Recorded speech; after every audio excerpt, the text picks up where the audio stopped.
Assalamualaikum warahmatullahi wabarakatuh.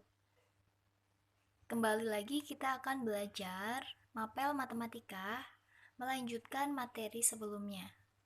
Dalam materi sebelumnya kita sudah belajar menyajikan data dalam bentuk tabel. Kali ini kita akan menyajikan data dalam bentuk diagram batang. Nah, kalian sudah memahami ya penyajian data dalam bentuk tabel. Selanjutnya kita akan mempelajari penyajian data dalam bentuk diagram batang. Diagram batang itu apa? Diagram batang merupakan penyajian data menggunakan batang yang panjangnya mewakili jumlah setiap data. Untuk menggambarkan diagram batang diperlukan dua sumbu, yaitu sumbu datar dan sumbu tegak. Sumbu datar dan sumbu tegak merupakan dua buah garis yang saling tegak lurus. Keduanya merupakan batas dalam diagram batang. Keduanya berpotongan di titik nol. Perhatikan gambarnya. Ini ya yang dinamakan sumbu datar, berarti garisnya mendatar. Sumbu tegak, garisnya tegak. Nah, perhatikan lagi, sumbu datar pada gambar di atas terbagi menjadi 7 bagian.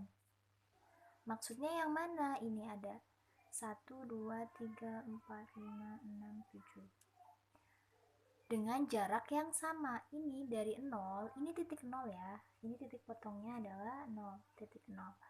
Dari titik 0 ke sini, selanjutnya ini jaraknya sama.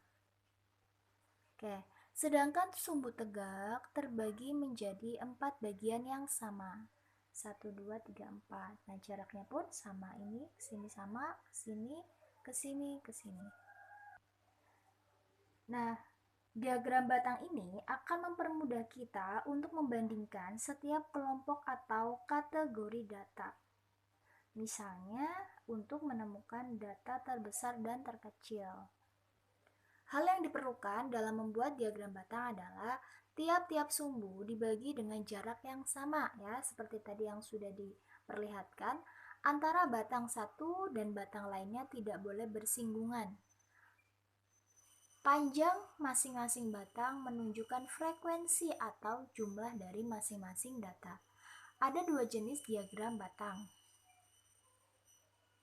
yaitu diagram batang tegak atau vertikal dan diagram batang mendatar atau horizontal.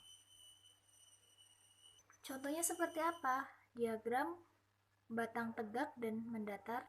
Nah, contohnya seperti ini. Ini diagram batang tegak. Ya, tegak.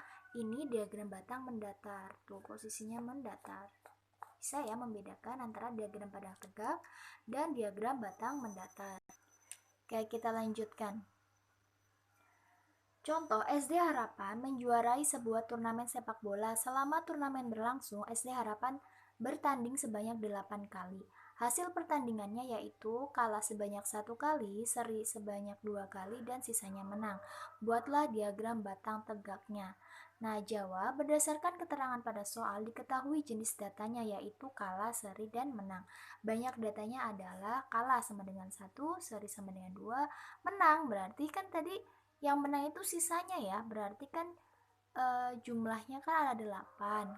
Berarti dikurangi yang kalah, dikurangi yang seri, sama dengan 5. Jadi yang menang adalah 5 orang. Kayak tabel frekuensinya adalah ini seperti kemarin ya. Hasil pertandingan, kalahnya berapa? Frekuensinya 1, serinya 2, menangnya 5. Kayak diagram batang tegaknya seperti apa? Nah, di sini. Tadi diagram batang terdiri dari sumbu datar dan sumbu tegak. Nah, menggambarnya seperti ini. Ini sumbu datarnya, ini sumbu tegaknya. Jaraknya sama ya, ini. Kemudian, ini juga sama nih. Dari 0 ke 1, ke 2, ke 3, dan seterusnya sampai ke 5 harusnya sama. Kalau misalnya nanti kalian membuatnya dengan penggaris, maka kalian harus atur loh. Misalnya biar gampang gitu ya, kalian bisa menggunakan jarak 1 cm dari 0 ke sini 1 cm, 1 cm, 1 cm seperti itu.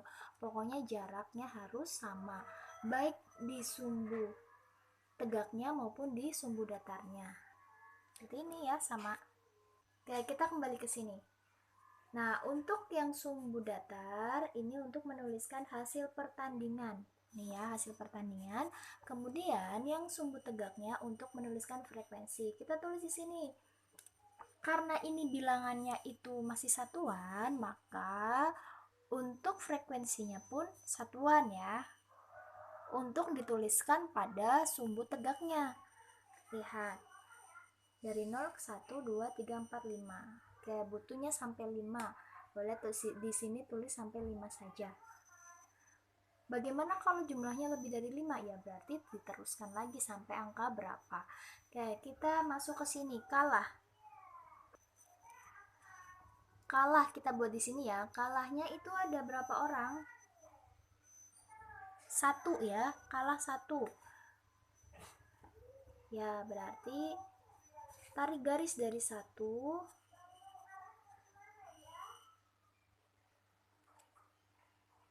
Kok gelap?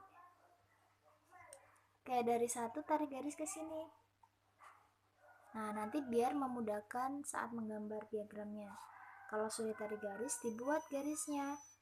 Lalu boleh diarsir ya, atau diwarnai atau diblok. Ini kalah. Kemudian serinya ada 2. Nah, 2. Berarti di sini ya, ini 2. Kemudian yang menang ada 5. Nah, seperti ini. Ini adalah diagram batang tegak. Selanjutnya, kita akan melakukan aktivitas kelas. Buatlah diagram batang dari tabel frekuensi jumlah kendaraan yang digunakan guru di sekolah. Nah, di sini ada tabel jenis kendaraan, jumlah kendaraan. Ya, ikuti langkah-langkah berikut. Kita akan mengikuti langkah-langkahnya ya. Yang pertama, buatlah sumbu datar dan sumbu tegak yang berpotongan di titik 0. Ya, ini saya sudah buatkan. Oke, ini sumbu datar. Ini sumbu tegaknya berpotongan di titik 0. Ini titik 0-nya. Lalu tiap-tiap sumbu dibagi dengan jarak yang sama. Oke. Saya bagi dengan jarak yang sama. Ya, karena di sini jenis kendaraan dan jumlah kendaraan ya. Saya menggunakan jarak 1 cm untuk memudahkan ya. Dari 0 ke sini, ke titik ini 1 cm, ini juga 1 cm. Supaya jaraknya sama ya, untuk memudahkan saja. Lalu sumbu datar mewakili jenis kendaraan. Ini datar jenis kendaraan terus di sini. Kemudian sumbu tegak mewakili jumlah kendaraannya di sini. Nah, di sini kan jumlahnya ini kan berbentuk puluhan ya, berbeda dengan yang tadi. Contoh yang pertama ini bentuknya satuan, tulisnya 1 2 3 4 5 seperti itu. Nah, karena ini tulis puluhan, maka apakah ditulis 1, 2, 3, 4, 5 dan seterusnya sampai 10 sampai 50? Tidak ya. Bisa langsung menuliskan kelipatan 10 ya. Ini dari 0, ini 10, 20, 30, 40, 50. Jadi sesuai dengan kebutuhannya. Apabila di soal itu kelipatan 5 ya, kalian menulis frekuensi di sininya angkanya kelipatan 5. Karena di sini kelipatan 10, maka saya tulis di sini kelipatan 10. Nah, seperti ini. Kalau sudah, kita akan membuat diagramnya. Oke. Untuk mobil. Nah, ini akan digunakan untuk menuliskan jenis kendaraan mobil ya. Oke, kita akan menarik garis atau membuat batangnya. Mobil itu jumlah kendaraannya 30. 30 ada di sini, berarti kita tarik garis ke 30. Nah, sudah ditarik garis, kita lengkapi ya atasnya. Oke, ini untuk mobil. Kita tulis di sini nama kendaraannya mobil. Nah, mobil 30. Selanjutnya sepeda motor. Di sini ya, ini ada jarak. Di sini sepeda motor 50. 50-nya ini ya, kita tarik garis ke 50. Nah, seperti ini.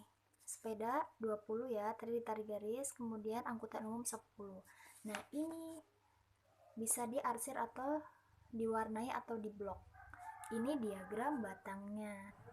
Berdasarkan kegiatan tadi, dapat disimpulkan bahwa pada diagram batang tegak, sumbu datar mewakili jenis kendaraan dan sumbu tegak mewakili jumlah kendaraan. Pada diagram batang mendatar, sumbu datar mewakili jumlah kendaraan dan sumbu tegak mewakili jenis kendaraan. Jadi bisa dibalik ya. Kalau yang ini kan diagram batang tegak ya. Jadi sumbu datarnya jenis kendaraan, sumbu tegaknya jumlah kendaraan. Tapi kalau diagram batang mendatar, jadi seperti ini ya. Seperti contoh yang tadi. Ini contohnya. Diagram batang mendatar, jika ini ya, ini contoh saja, maka untuk soal yang tadi, sumbu datarnya adalah jumlah kendaraan, sumbu tegaknya jenis kendaraan, tinggal dibalik.